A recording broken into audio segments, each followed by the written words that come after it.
Legislation, crafted with the help of election deniers and some of the architects of Project 2025, is part and parcel with Republicans' ongoing effort to undermine faith in our elections and to create unnecessary barriers to casting a vote, particularly by suppressing the votes of young Americans, communities of color, and language minorities.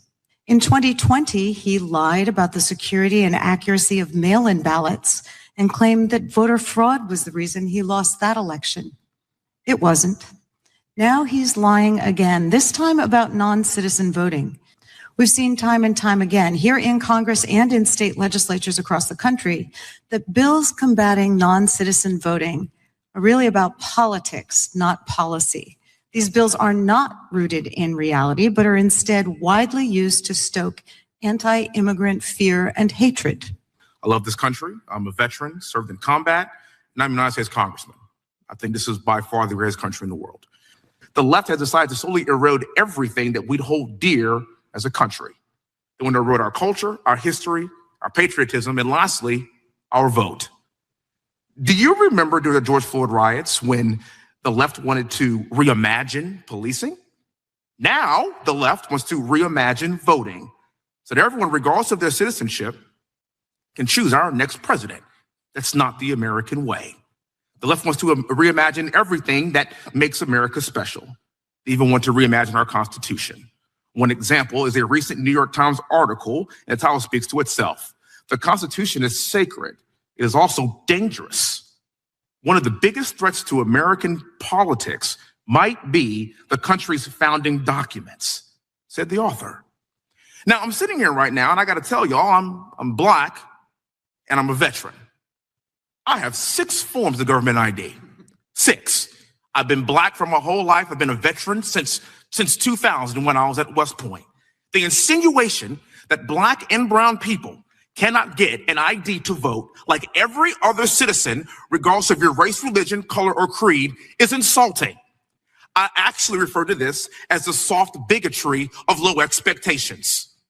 We, as all Americans, should want free and fair elections. We aren't making it more difficult for people to get an ID to vote.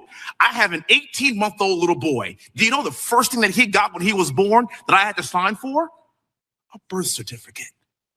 So the idea of this costing thousands of dollars and it's all of a sudden onerous and burdensome on Hispanic people and Black people like me is absurd. I have a very large family. My mom has 8 brothers and sisters. Every last Black person that I know in my life, which is quite a few, every last one of them has a government ID.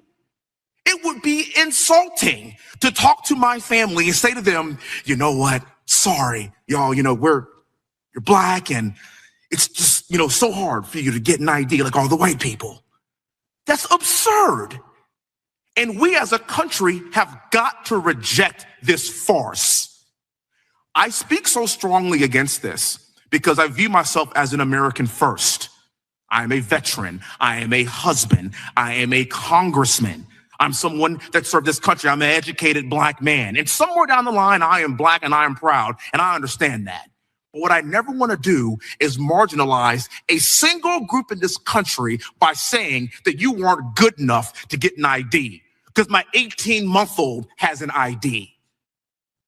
We as a country have got to clean up our rules to ensure that we have free and fair elections, regardless of your race, religion, color, or creed. And that's why I reject the assertion that we, no matter what color you are, cannot reach that very low bar of having a government ID to figure out how to vote for the leadership and the future of this country.